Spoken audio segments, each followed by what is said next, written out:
You're watching BCTV, Branford's community access station.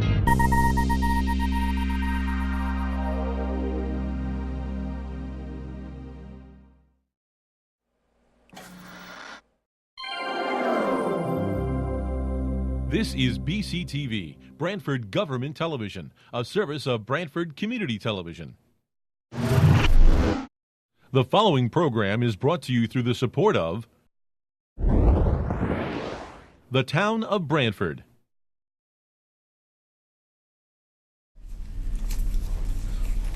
Okay. I'd like to call this meeting to order, the Board of Police Commissioners, on Monday, July 9th at 5:45, 46, 47.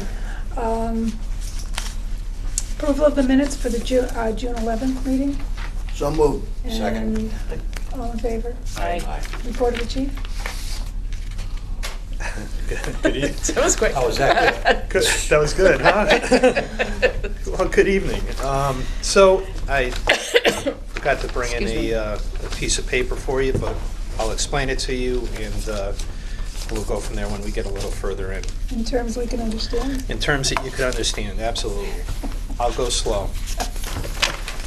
All right, so we'll start out with the ComStat report.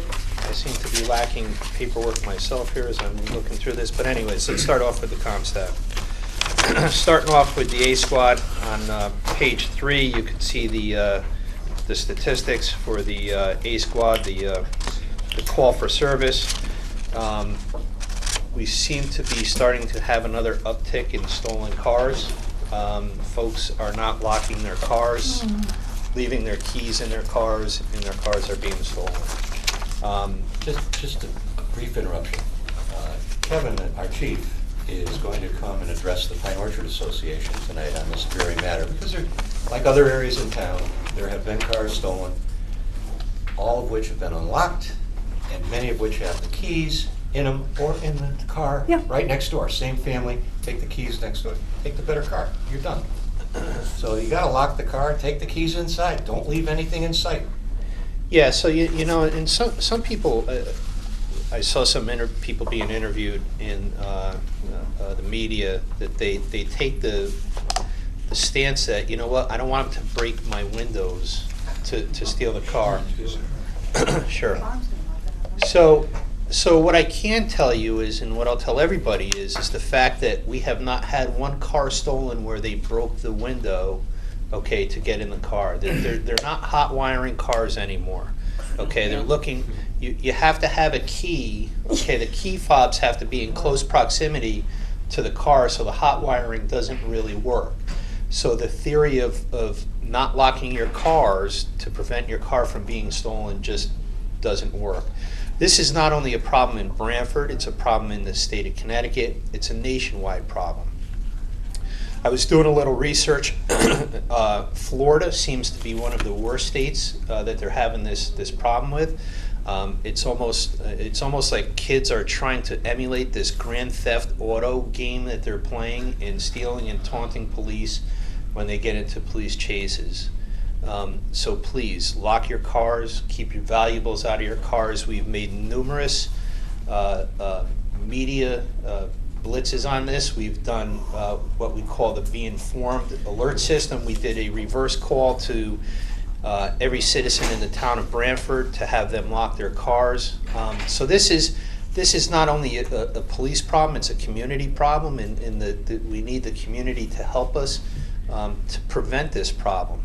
If we give the people the opportunity to commit the crime, you know, if it's the old crime triangle that I'm sure that you've heard about, that I've talked about before, you know, we have motivated offenders, we have a lack of capable guardianship, and we have the opportunity. So if we could eliminate the lack of capable guardianship by locking the car doors, you're going to reduce the probability of your car being stolen. I did a couple meetings ago, I did a quick little analysis of what was going on in over a 2-month period between Branford and several surrounding towns. There was over $1 million worth of cars stolen. So it's not only your car is being stolen, it's increased insurance premiums and so on, and it just snowballs. And I could tell you, if your car is stolen, it is not going to come back in the same condition that you left it, because they're driving around, they're smashing them up, they're destroying the interiors of the cars. So please, just lock your cars. I've got a little story to tell. I had my car washed at the Branford car wash. And when it was going through the line, they had it neutral. Closed the door is locked. Okay? Couldn't get into the car. Could not get in the car. The owner had to take me to New Haven, take Eunice back to the house in Branford to get another key to open the car. I think that this thing about leaving keys in the car as opposed to putting them in ignition. Your car locks in neutral? Yeah. They pushed it through the line, yeah. So. I've got a funny story about this, actually. Today I went with my daughter to the state mandated parent-child learning thing that you have to do to get the license. My daughter's 16, she's getting her license. And as it turns out, I was sitting next to a woman who knew that I was a police commissioner in Branford, and she said, you know, we got to do something in Pine Orchard. They're stealing cars. And I proceeded to tell her that they're actually not stealing cars like, you know, in the old days. That in fact, 95% of these stolen vehicles are crimes of opportunity, that people are leaving their keys in the car. She says, well, I do that all the time, but I do it in my garage. I was like, okay, well, here we go. You gotta take your keys into the house with you. Lock your car, take the keys in the house, and your car isn't going anywhere. Yeah. However, They had to Yeah, they're not push. stealing, they're driving away in them. That's No, what they're doing, they're just- driving away. All you gotta do is press the button and drive away. Yeah, that's it. They're just driving Come on. This is automatic. They could not, and they tried prying it, couldn't open it.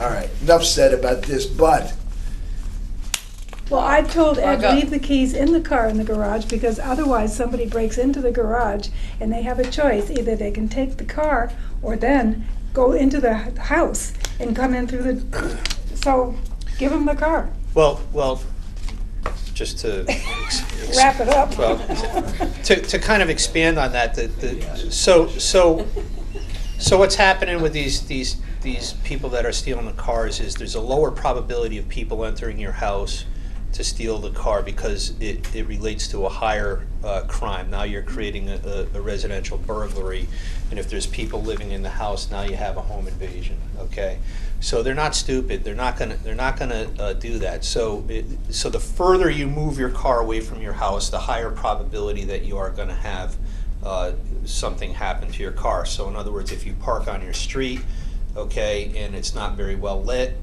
okay, that's a crime of opportunity. So they have cover through darkness. So they're going to come out, and if you leave your keys in the car and you're parked on the street, there's a good chance that your car is going to get stolen.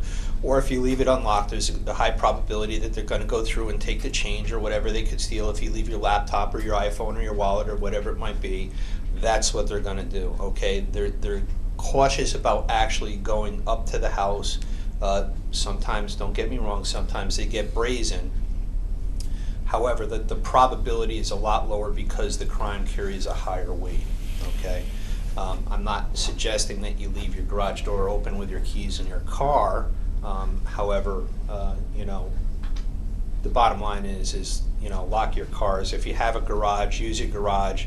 Shut the garage door. If you have sensor lights, leave your sensor lights on, because once the lights come on, you know, they might be scared away. If you have home surveillance video cameras like I do, a lot of them are motion activated. Use them, make sure that they're working. If you have wireless ones, make sure you have batteries in them. They're only as good as what you make them. So it's an ounce of prevention, if you will, to help solve the problem. We could retrospectively investigate any type of crime. However, you have to, people have to understand what is happening is that these, it's typically a group of young men between the ages of 18 and 25 that are coming out in a carload of kids in a car. They're stopping in a general area and they're scattering out through the neighborhood and they're pulling on car doors, looking for open car doors. So once they find that open car door, okay, that it's a home run, there might be something in there to steal. If not, if the keys are in there, well, it's going for a joyride. They're not spending a lot of time in front of your house. If your door is locked, okay, if your door is locked, they're moving on. They're not breaking windows, so just keep that. Well, at my house, you come in, we have a 500-foot driveway, and once you come in and you commit, the beep, and then all the Yeah. lights go on. Right. So, unless you have that kind of a setup. Right. All right. Good? Okay. All right, let's move on. So the first two cases, Adele, want some water? I'm okay. the first two cases on the midnight shift have to do with either a theft from auto or a theft of an auto, and the two cars that were stolen, both of them had keys in the ignition, or keys in the car, I should say. A lot of cars don't have the ignition. Other than that, the midnight shift was basically focusing on traffic stops and traffic assignments. Moving on to the Short Beach neighborhood report. It's been a year. Typically, I go out and I meet with community associations at least once a year. We have officers that are assigned to those community associations, and I'll be meeting with Short Beach in the near future. Not too much going on in Short Beach to report. Moving on to the B squad, which is the day shift. Excuse me. Page. I'm sorry, I'm on Okay. page 10 right now. Okay. Page 10, you can see the current period. Our traffic crashes are down slightly. PP is private property, so the first number is the on-road or the highway traffic crashes, if you will. Theft from auto, they reported 6 on the overnights and 1 auto theft during the day. Next page, you can see the officer statistics. We've been involved with a lot of training, so they're a little bit low this period. Cases of significance, we had some firearms that were stolen from a residence. We believe that it's family related and that's currently under investigation. Shoplifting at Coastal Wine and Liquor. They're stealing, I guess, the good tequila, the Patron tequila. And also we had the same thing at Gable, so I guess tequila is the drink of the month. Again, on page 14, you could see the series of information regarding theft from motor vehicles, from wallets to purses taken, spare keys taken from the vehicles, and so on. Page 15, you can see the initiatives that they have taken over the period. There were no school visits during that time as school has concluded. And you can see that they're focusing on radar assignments on these the same general locations that we talk about month to month. Quick question for you. Did we do anything for DNA with these motor vehicle break-ins? Yeah, every vehicle that gets broken into, we swab for DNA. So part of the issue with the swabs is there's a high probability that they're not in the local DNA database, and there's a high probability that they're not in the CODIS or the NDIS databases. The reason being is that most of the offenders involved in these cases are typically juveniles, so they're not in the system. So 4 to 12, moving 4 to 12, page 17, you could see the statistics. They had a huge reduction in traffic crashes from 23 to 8. No theft of auto and no auto theft. Typically, those occur on the overnights.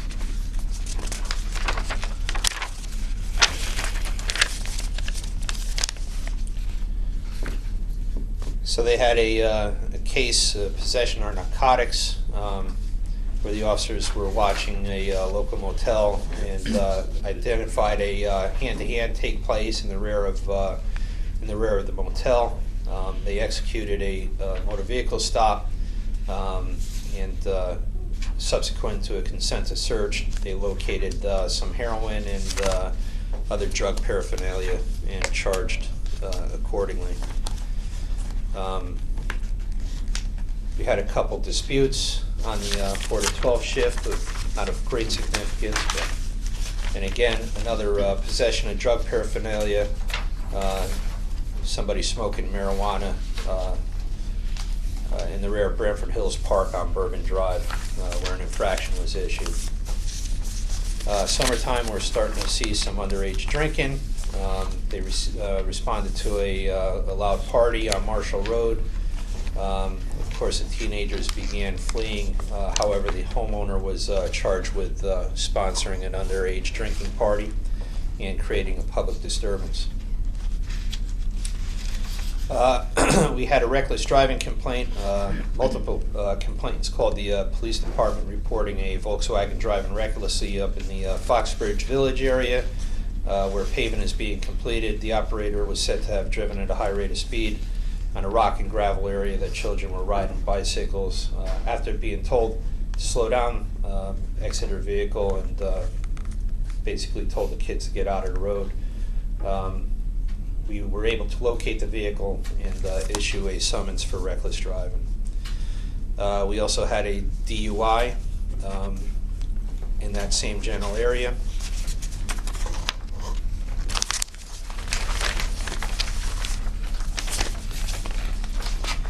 We also had another DUI, page 22, on Waverly Road. Person backed out of their driveway in a reckless manner, then struck a rock wall bordering his driveway. The guy continued. It's summertime. It's summertime, yeah. Again, another case of possession of narcotics on East Main Street. So it goes on. The evenings in the summertime is always an issue. Page 23, you can see the activity on the 4 to 12 shift with the radar stops and the infractions issued. We have had, because of the bridge closing on Harbor Street, we've been focusing on those affected streets in the area: Maple Street, Lindsay Street, Standard Avenue, Leeds Island Road. We also did Leeds Island Road, but those three streets, Maple Street, Lindsay Street, and Standard Avenue, seem to be a lot of speeding going on over there.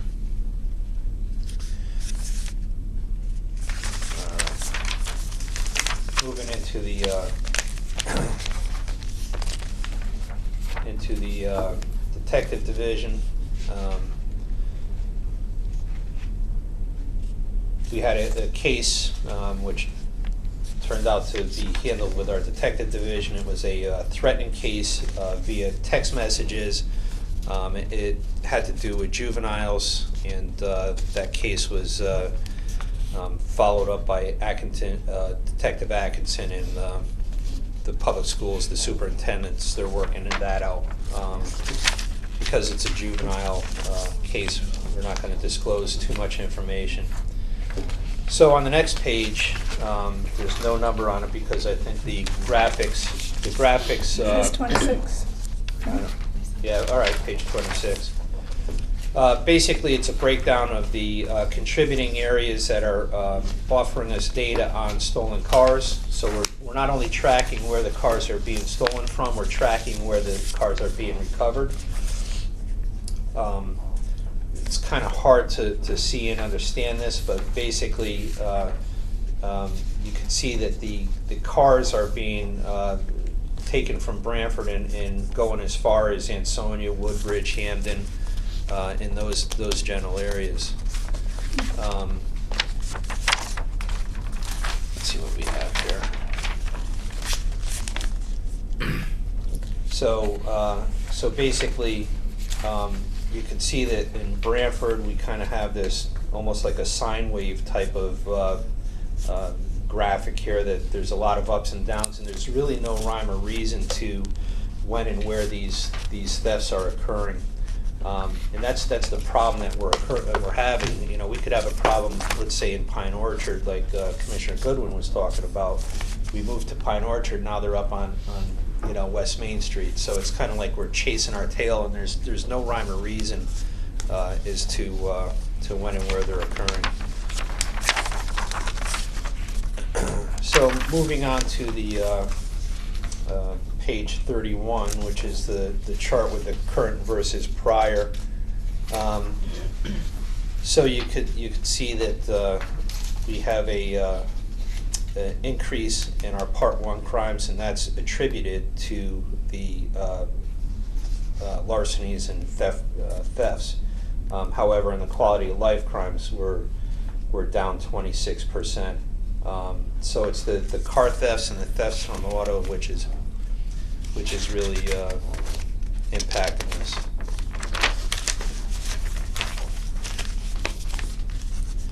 Page 32, you could see the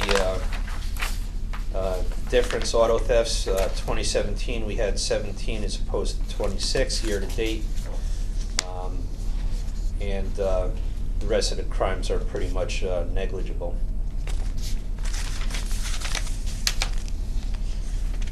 Not quite sure what page 33 says because it's all blacked out on me. Yours is black? Yeah. You think I'd get a color copy? It'd be the cheap, right? So quality of life crimes is, again, page 34. You can see that the increase is 2017 we had 58 theft from autos. 2018 we have 61. Shoplifting, there's just a slight increase from 56 to 59. Page 35, you can see how spread out they are. There's a pin map, if you will, of the theft from autos. They're just all over the town. It's just, like I said, it's not only a problem in Branford, it's all over the place.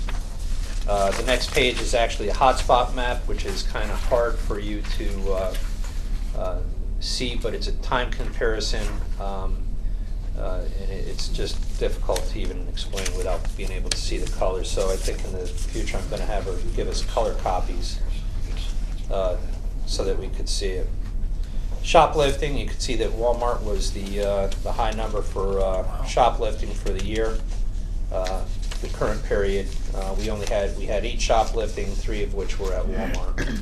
I thought shoplifting for the most part was out of the road.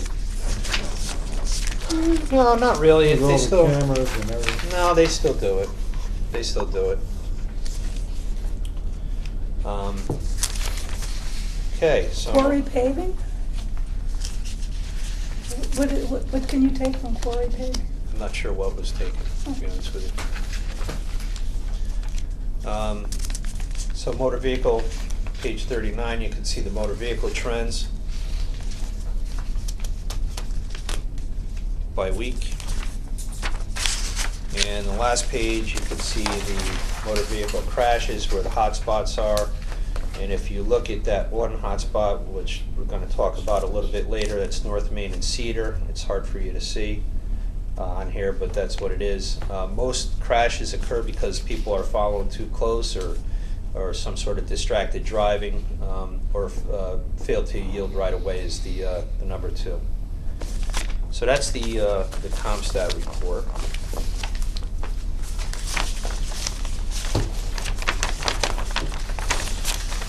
Moving on to the forfeiture report. We have a current balance of $170,895.78. And you can see under forfeiture report, tactical vests. So we have been making another push, another concerted effort, working with the fire department to do some cross-training as far as active shooter scenarios, whether it be in our school systems or whether it be in a business, in the event that we have to respond to an active shooter scenario. The fire department was kind enough to come down a couple weeks ago and train our officers in several things. We are not certified. Well, we are now. Everybody in the police department was certified in CPR. Also, different techniques such as applying tourniquets, stop the bleed, quick clot techniques, and so on. So we are on a joint effort with the fire department to make sure, because of the active shooter, there's a lot of things through research that they're starting to learn that, you know, in the beginning it used to be if you had an active shooter, you would, you know, remember the old Bugs Bunny thing, you know, surround the house, and you know, hey Bugsy, surround the house, and that's what the cops used to do. We used to surround the house and wait till something happened.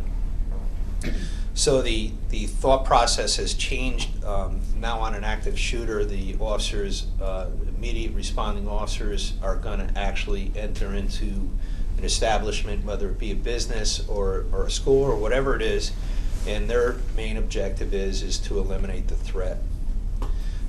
With that, as some of you don't know, over the past couple of years, we've worked on providing the officers with the appropriate equipment to protect themselves while they're going into these. Let's hope it never happens if we have to go into an active shooter scenario. With the training, we provided each, we've outfitted each of the cars with medical kits, so that go bags, if you will, so that if a team of officers go into an active shooter scenario, if your partner has some sort of an incident where, let's say, you get shot or she gets shot, we could apply field emergency medical treatment. So we outfitted each car with this medical kit. We've also equipped the cars with adjustable ballistic helmets in the event that we have something. What I'd like to do is we have these tactical vests that we have had for quite a while now. And they are becoming, there's a shelf life on ballistic vests. They recommend that they get replaced every 5-10 years. And the last time we bought them, I believe that they were bought through federal asset forfeiture, and they were, yeah, and they're showing their age.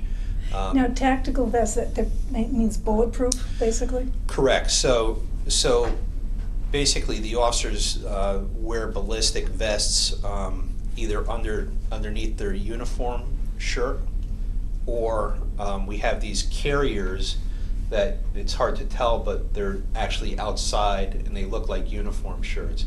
The tactical vest is it's a ballistic vest that will handle a larger round that is shot at the officer, and it's just a lot more protective. So that's something that the officer would put on above and beyond the ballistic vest that they have. There's different ratings for different vests. So it would be, if you see on TV, you see these officers that are going into these high risk scenarios where there is shootings occur, they strap on this black vest that goes over the top of their uniform. For additional protection.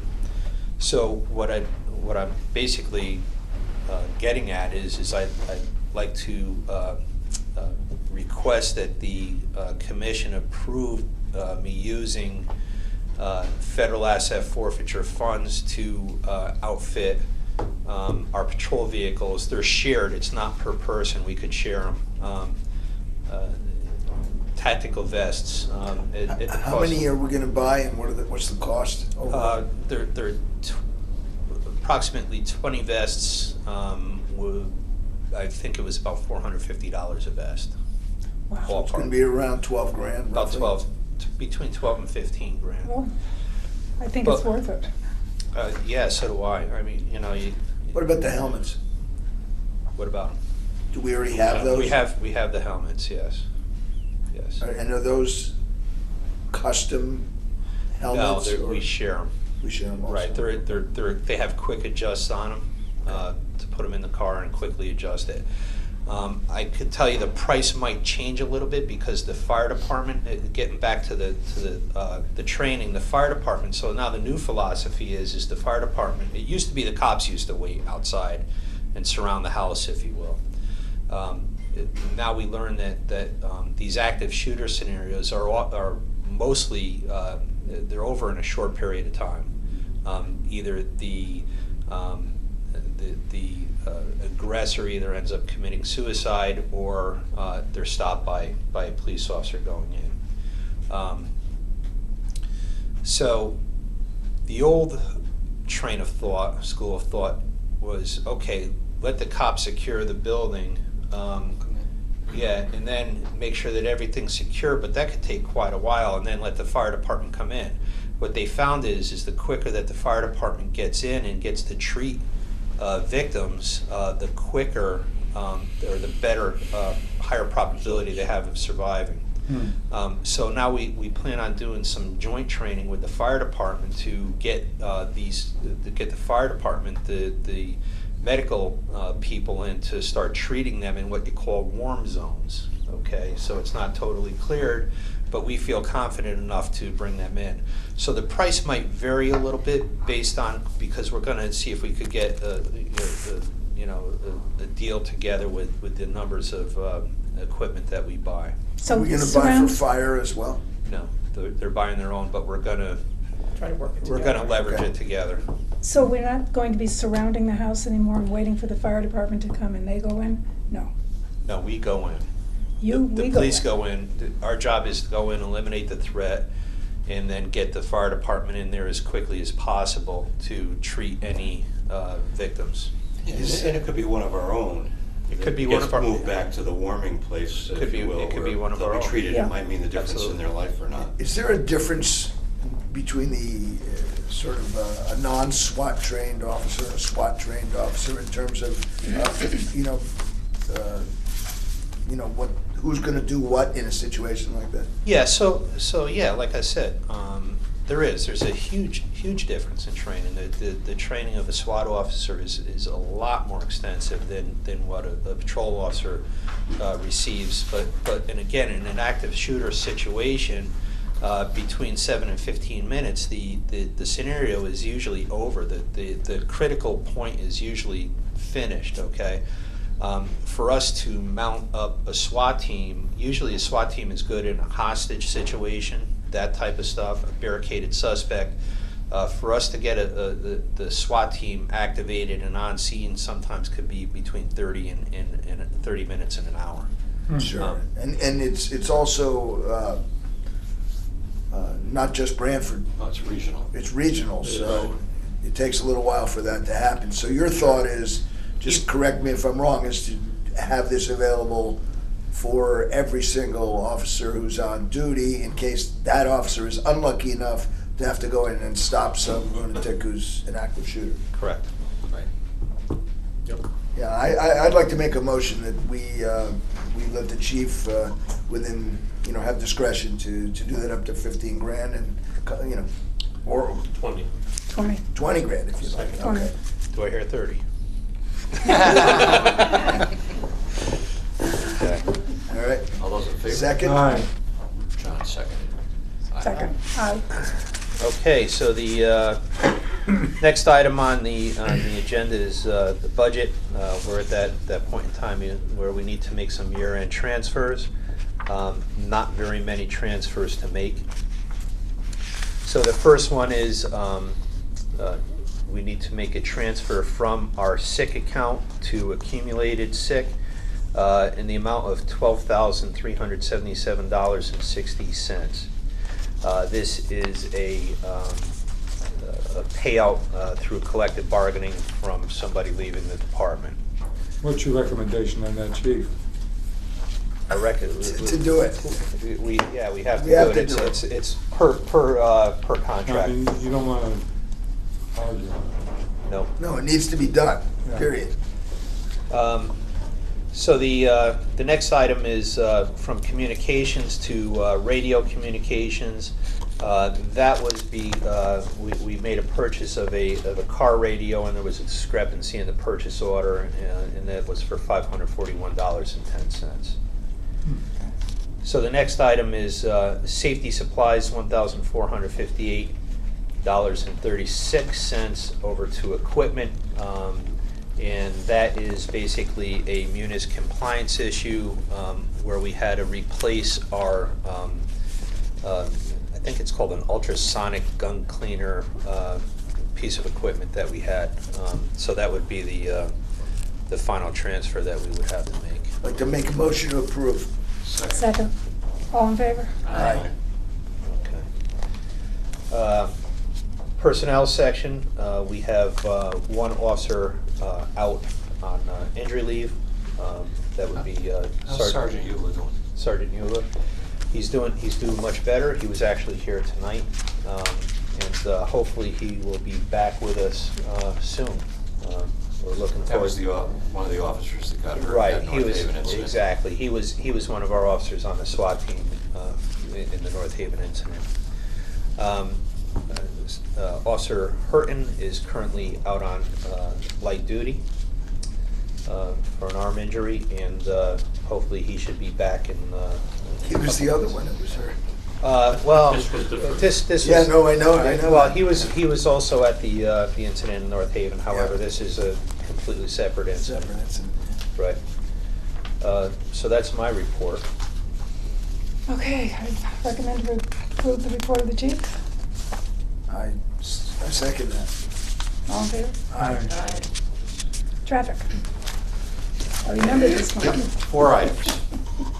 We had a request for no parking markings in front of the sidewalk at 121, and then the other sidewalk in front of 123-5 Thimble Islands Road. This would be, in essence, an extension of the sidewalk out, not quite the length of a car. It gets crosshatched, it's painted. The committee's recommendation is to approve that. I'd like to make a motion to approve that. Second. All in favor? Aye. Second item was request for stop signs at the intersection of Lindsay and Standard on Standard Avenue, both facing east and facing west. There's presently a stop sign on Lindsay. Sight lines are bad, and so part of that recommendation is also for cars coming off of Shore Drive where the traffic light is on Standard. As they're coming up the hill and around the corner, put a stop sign warning sign. So that's the committee's recommendation. So moved. Second. All in favor? Aye. Third item was originally for a request for a no turn on red on Cedar Street at northbound I-95 entrance ramp. That's in the vicinity of the AAA. It was not the AAA that requested that. It was someone else. I spoke with the lady that requested it, but I also met with Tina Cacapardo, who's the branch manager at AAA, and her office happens to be right in the corner where Cedar Street and their driveways should. Peter, I've seen cars flipped over. She's seen cars going up their driveway. It's not a good situation. We've looked at it. Putting, at this point in time, a no turn on red, the committee believes will create a problem backing traffic up to Route 1. So that's not what we're recommending. What we're recommending is that we contact the state and ask them to look at the area, but suggest they consider moving the stop bar closer to the AAA driveway, not in front of it, but closer to it, which is about 30 feet north. And that they also look to move the entrance sign for I-95 ramp going north. As you see it coming south on Cedar Street, move that back and cant it a little. It won't change the sight of the sign, but what it will do is open up visibility of the signage for that ramp for cars coming up Cedar Street that are coming up north. Because you can't see that sign now until you're there. And that's causing cars to take the first right that they see, and it's the driveway, and it's a blind driveway. I've So- done that. So, I have. is yeah. there a You know, motion? you know what this results from? I recall being on the zoning board when this came up. That was a private dwelling. Yes, it was. And they moved. Piscatello used to own it. Right. I was in school with him. Right. So- And so- they moved for Right. a And AAA bought it. Yeah. So Peter, in terms of making a motion for this, I think what we want to do is deny the no turn on red. Correct. But so we don't need to That's do off the anything table. there, Right. that's off the No. table. But to explore working with the state to improve that intersection. Well, in essence, to ask Kevin to write a letter, Right, the substance we talked about, the two Right. recommendations, to our contact at the state, ask them to investigate it. They may come back Right. with something altogether different. They own the road, they own the right Right. for signs, so we're just encouraging them to really take a look at it with a couple of suggestions. okay, great. How many people So in that nothing- department? The point is nothing need be done, let me just finish this, because Okay, sorry. I want to put it to bed. Nothing actually needs to be done by this committee, other than recommending that the chief write that letter. Write a letter. Okay. Yep. How many people in that department that look At into the things? Department of Yeah. Transportation, I have no idea. I wouldn't want to guess, I'd probably be off by a factor of 5 or 10. But is it, And on the low side. I don't know. okay. Okay, was there a recommendation? I think Rick made it. Was there a second? Second. John seconded? All those All in in favor? favor? That is my one last thing, number 4. Request for a yellow center line on Chestnut Street in the area of the supply pond. For those of you that have been up Chestnut and back to the supply pond, which is one of our open space parks, lovely walking area, except for a couple of parking areas. It weaves and it wanders and it's narrow.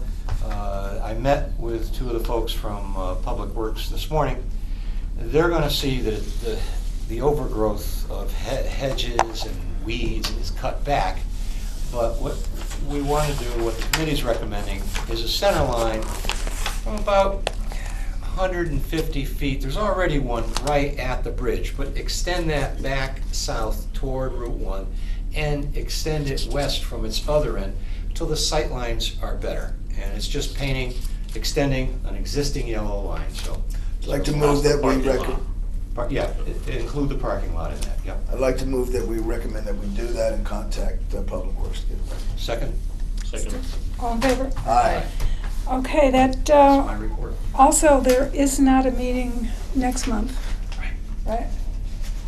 The next Correct. time we meet will be September 10th? Yes, if you Is say so. that's the second Monday of the month. Yes. So, have a good August and. Do you want to say anything about, No, I don't, no. you don't want to say anything about tonight's swearing in? Oh, yes, I do, actually. We swore Not in. the same. No, go ahead. Okay. No. We swore in, what was his name? Jonathan Mulhern. And he's now the deputy chief.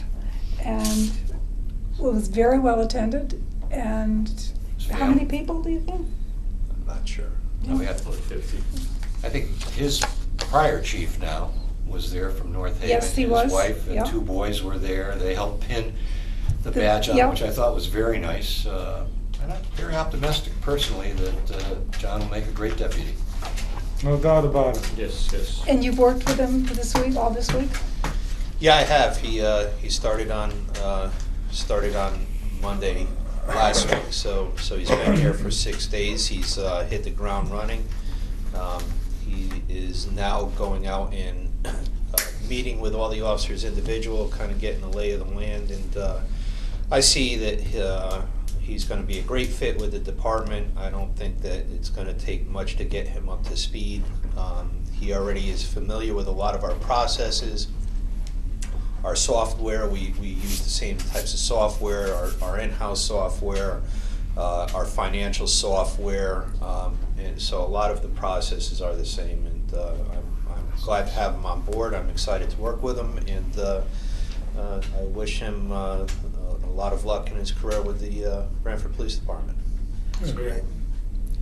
as we all do. Motion to adjourn. Second. Favor? Aye. The preceding program was brought to you through the support of the Town of Branford.